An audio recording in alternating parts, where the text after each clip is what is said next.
Hi there, do you like my writing space? This is where I talk about my writing tips, tricks, and tropes. I studied creative writing in school and have been writing stories since I was about 6 years old. So I thought it might be cool to go ahead and share what I've learned so far.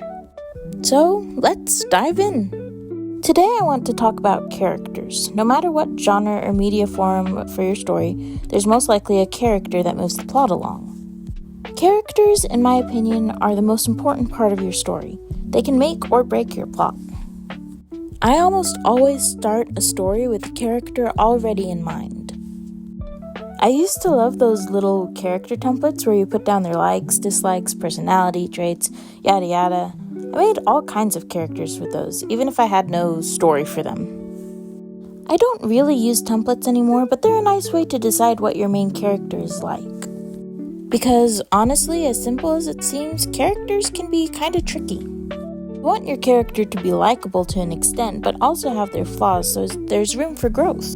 If a character has too many skills, is liked by everyone around them, and faces no obstacles, they become a Mary Sue, which isn't super interesting, engaging, or relatable. But if a reader finds a character straight up annoying, or flat, or hopeless, they might get bored very fast before any development begins. So, where's the balance?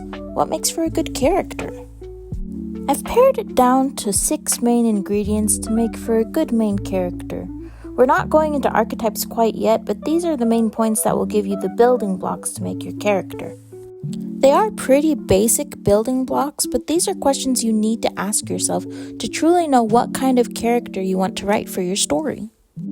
I'll be including examples from other stories and different forms of media that might help visually with understanding these building blocks and what they represent. In a college class, one of my favorite professors stressed this so much, it changed how I build my characters. Your character has to want something, whatever it is, true love, to defeat someone, to buy a limited edition action figure, whatever they want. It will shape the way their story goes. Because in the end, however much they want it, there's probably something stopping them from getting what they want. That creates the main conflict within the character. Maybe true love has burned them once before. Maybe the villain is stronger and faster and more skilled. Maybe that limited edition action figure is $500 and the main character has $5.41 in their bank account. So ask yourself, what does your character want? What is stopping them? And what are they willing to do to get it? One great example of a character's desire moving the plot along, I think, would be Megamind. Throughout his story, Megamind is convinced that in order to be happy, he needs to be successful at being evil.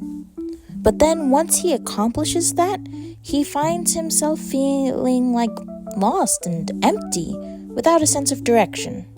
And then he starts discovering other things that he likes and wants, like hanging out with Roxanne, which leads him to question, does he really want to be evil? Or is this just something he figured he could be good at? Also, my younger brother really wants y'all to know that this was his idea and he's the one who asked me to include Megamind in my YouTube video. So, shout out to my little bro. Let's go ahead and move on to the next secret ingredient to your character. Your character has to be good at something. They have to have a skill, a good personality trait, knowledge, some sort of strength that gives them some kind of advantage. Katniss is good with a bow and arrow, Cinderella is kind and has a good heart, and Hiccup from How to Train Your Dragon is pretty good with crafting and inventing things. Whether or not it's an actual skill or just a good personality trait, they need something to help them on in their journey. These are things that will help them later on in the plot, whether they know it or not. Now, you don't want to laden your character with too many good qualities because, like I said, then they become sort of flat and unrelatable, and there's no room for them to grow. But it's okay to give them 3 or 4 really good traits, or at least one amazing trait, and then 3 that are okay, that's pretty impressive. In the Hunger Games, Katniss's strengths are the whole reason she survives. If she did not know how to wield a bow and arrow like she did, she probably would not have won the Hunger Games and would probably not have been able to do everything she did. I'd go into more details, but spoilers. Of course, Katniss and other main characters are not infallible, which leads us to our next point in the story. I forget words for a second. Sorry about that.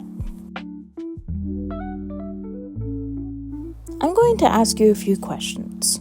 What does your character hate? What are they afraid of? What do they struggle with? What are some qualities that they have that are less than redeemable? Every character falls short.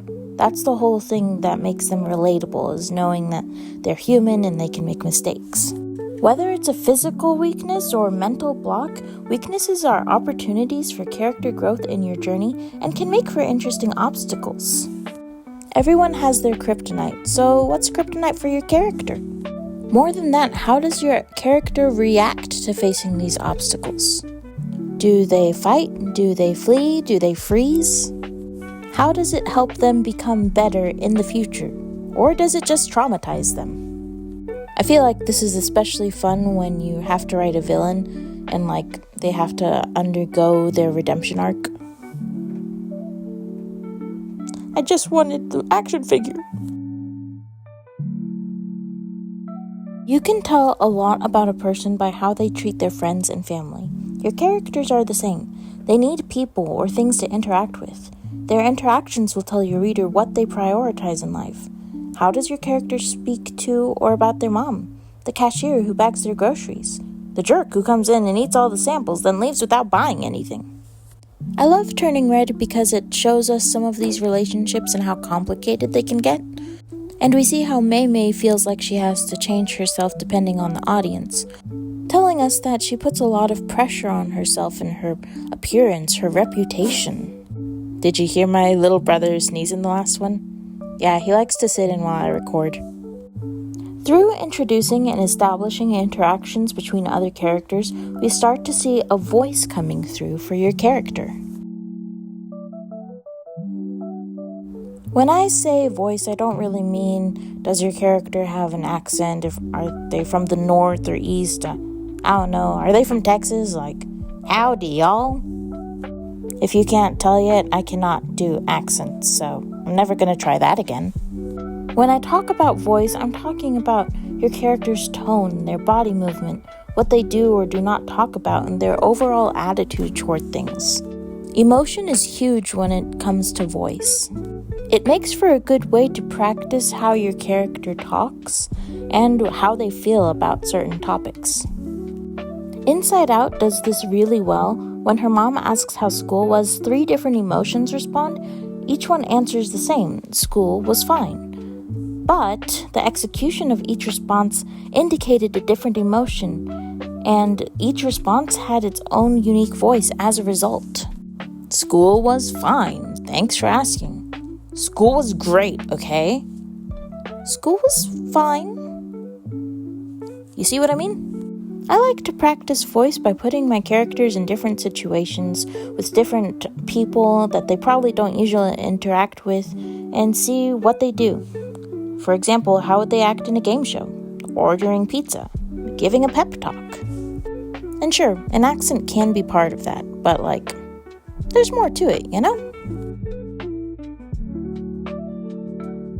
I know this one sounds a bit simple, but I promise it's important.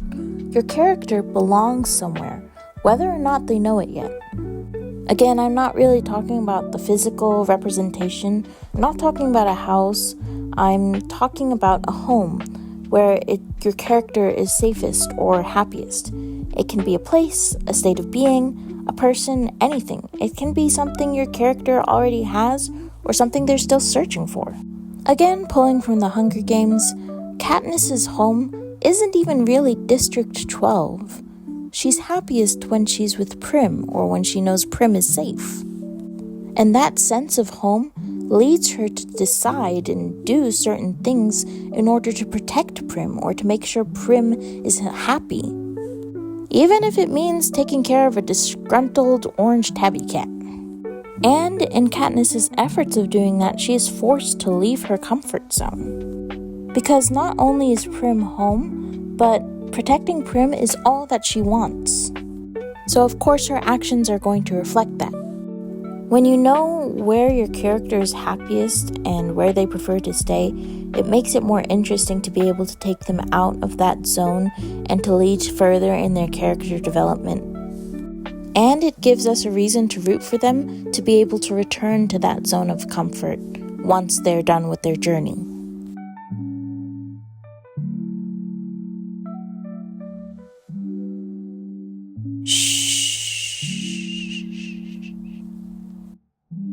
So that's 6 ingredients needed to make a character. I know it's pretty basic, but these are the core ingredients. The appearance, hairstyle, and clothes are more like sprinkles on the cupcake. I know this video isn't really an animation, but I do want to try and share some things that I've learned in case you're interested. And if you'd like to see more writing tips, tricks, and tropes, just let me know in the comments below. And if you don't like it, I will never do it again. Thank you to everyone who's liked and subscribed so far. If you're new, go ahead and maybe hit that like and subscribe button if you like. I'll also go ahead and put a character template that I created in the description below, so you're free to download that if you like. And I still don't really have an outro yet, so yeah, that's all I got. Bye!